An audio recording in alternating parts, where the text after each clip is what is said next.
के बावजूद आज से निश्चितकालीन हड़तालों से कामकाज की काफी।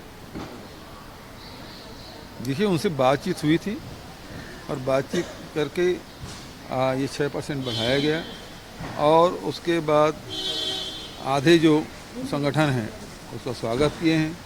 दूसरे संगठन के लोग भी मेरे से मिलने आए थे, उन्होंने कहा कि 6% से 1% भी बढ़ा दीजिए। तो कोई सौदेबाजी थोड़ी होगी भाई, अर्थव्यवस्था को देखते हुए हमने वो बढ़ाया 6%।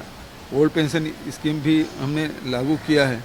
तो हम तो कर्मचारियों के हित में लगातार फैसला लेते ही जा रहे हैं और जितने शासकीय योजनाएं हैं उसका भी लाभ हो रहा है। भारतीय जनता पार्टी सरकार में तो उन योजनाओं से उसको वंचित कर देते थे, हमारी योजनाओं में तो उसको बिजली बिल आधा का भी लाभ मिल रहा है, राशन दे रहे हैं उसका भी लाभ मिल रहा है। अभी जो धान किसान के घर के हैं तो उसका भी लाभ, उस सब योजनाओं का लाभ मिल रहा है। तो लगातार हम लोग अब 5 सप्ताह मतलब हफ्ते में केवल 5 दिन काम करना है, वो भी हमने छूट दी है। तो लगातार हम लोग कर्मचारियों के हित में भी फैसला हम लोग लेते जा रहे हैं। आप उसके बाद भी कोई हड़ताल करना चाहे तो वो उसकी इच्छा, अब शासन फिर अपना काम करेगा। बीजेपी 24 को सर अब जाएंगे तो बहुत सारी बातें हैं। अभी तो नीति आयोग की बैठक हुई तो उसमें भी बात रखें। अब इसमें चूँकि ये चारों पांचों प्रदेश का है तो इसलिए यहाँ से संबंधित जो चीज़ें हैं उन सबको रखना होता है। विकास जो हम लोग काम किए हैं छत्तीसगढ़ में वो भी हमको बताएंगे और जो डिमांड है वो भी हम लोग रखेंगे। फंड की भी समस्या रहती है। दूसरा जो पिछले दिनों हम लोगों का जो सीआरपीएफ और पैरामिलिट्री फोर्स यहाँ रिक्रूट हुए हैं तो वो चूँकि ये राष्ट्रीय समस्या है नक्सली, इसलिए पूरी राशि है वो भारत सरकार उसको वहन करे, ऐसा हमने आग्रह किया था। लेकिन पिछले दिनों जब पिछले राज्यों को हट जाए तो ज़्यादा अच्छा है या फिर साइलेंट कर लें उसको।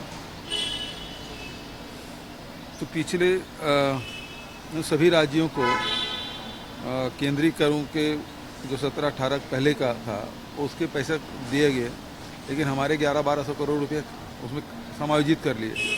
उसका नुकसान हमको हुआ। हमने पिछले दिन गृह मंत्री से भी मुलाकात हुई तब भी बोले और प्रधानमंत्री से मुलाकात हुई तब भी और नीति आयोग में भी बात हम लोगों ने रखा कि इसको, क्योंकि ये समस्या राष्ट्रीय समस्या है नक्सल का और इसलिए इसके में जो भार पड़ रहा है उसका वहन भारत सरकार करे। दूसरा जैसे कोंडागांव जिला नक्सल मुक्त हुआ, लेकिन उसमें जो विकास के लिए जो 30 करोड़ रुपए दे रहे थे उसको बंद कर दिया गया, जबकि उसको तो इनाम मिलना चाहिए। उल्टा हो गया, जो मिल रहा था उसको भी बंद कर दिया गया। नक्सल प्रभावित क्षेत्रों में सड़कों का भी समस्या है, मतलब सड़कें नहीं बन पा रही है, ऐसा मोदी का आरोप है। सरकार कंगाल हो चुकी है, पुरानी सड़कों की मरम्मत या नई सड़कें बनाने के लिए उसके बाद फंड वो अपने समय की बात कर रहा है। आज सड़कों का जाल बिछा हुआ है, सैकड़ों किलोमीटर की सड़कें बस्तर में बनी हैं, हजारों करोड़ रुपए के बने हैं। सबसे ज़्यादा बना है, कई ऐसे ब्लॉक हैं जिसमें हर गांव को पक्की सड़क से जोड़ दिया गया है। पुल बन गए, अबूझमाड़ जाने के लिए पहले पुल नहीं था, वो पुल बन गए। दूसरा पुल भी 2-4 महीने के अंदर में बन जाएगा, उसका भी लोकार्पण होगा। साथ ही आज तक के अबूझमाड़ में कभी किसी को पट्टा नहीं दिया गया था, हमारी सरकार पर पट्टा भी दिया जा रहा है, बिजली भी पहुंचाया जा रही है, सड़कें भी बन रही है। और ये आप दुर्ग से राजनांदगांव, राजहरा, अंतागढ़, नारायणपुर, ओरछा होते हुए भैरमगढ़ के लिए सड़कें बन गई है। 5 किलोमीटर बचा है। अब मतलब यहाँ से यदि आप दंतेवाड़ा जाएंगे तो 150 किलोमीटर आपका बचेगा। तो उस प्रकार से अबूझमाड़ से होकर सड़कें जाना मतलब कितनी बड़ी उपलब्धि है। तो किस दुनिया में जी रहे हैं बृजमोहन जी?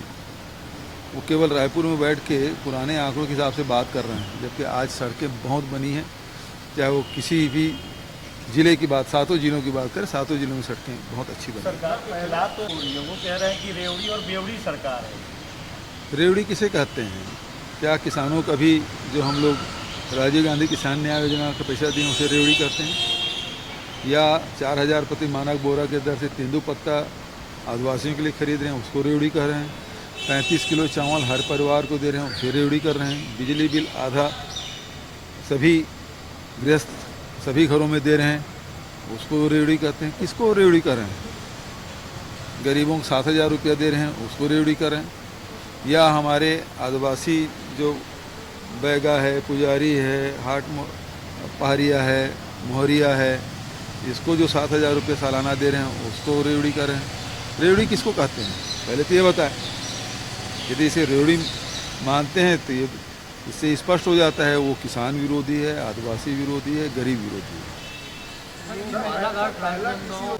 रणनीति बना रही जोर शोर से पूरे रायपुर से चारों तरफ से कार्यकर्ता को बुलाकर। देखिए, विपक्ष का काम धरना प्रदर्शन करना है, नियमों के तहत करे, हम उसका स्वागत करते हैं।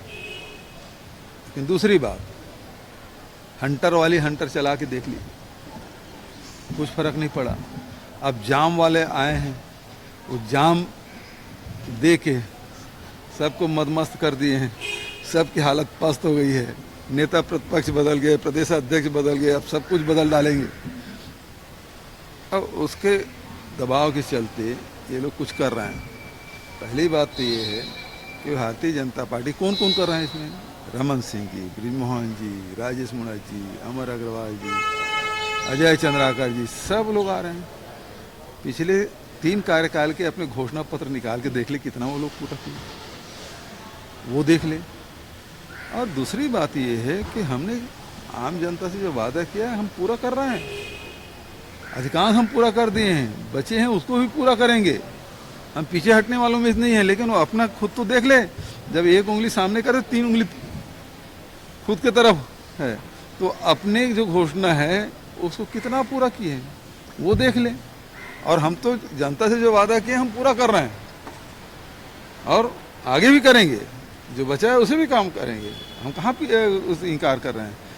उनका अधिकार है तो धरना करें, प्रदर्शन करें, अच्छी बात है, स्वागत है, लेकिन नियम कानून के दायरे में रहकर। और 3 मई से वापस समस्या वहाँ पर बढ़ रही है। आज की बैठक में इन चीज़ों के लिए कुछ चर्चा हो सकती है? बिल्कुल होगी, बिल्कुल होगी। देखिए, जैसे बस्तर में दबाव बना, बस्तर से नक्सली हटे, तब वो पलायन करके उस बॉर्डर पे, मध्य प्रदेश के बॉर्डर पे गए हैं, जिसमें घटनाएं भी हुई। बालाघाट जिले में अभी नक्सली मुठभेड़ में मारे भी गए।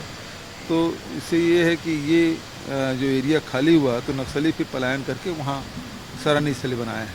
सर, पहला टीसीओसी ऐसा रहा जिसमें नक्सली बैकफुट पर थे, तो पहली बार टीसीओसी में कोई घटना नहीं हुई। बड़ी उपलब्धि है कि हमारी जो नीति है, विश्वास, विकास और सुरक्षा, इसके लेके जो हम लोग काम कर रहे हैं और आदिवासियों के विकास विश्वास जीतने में हम सफल रहे हैं।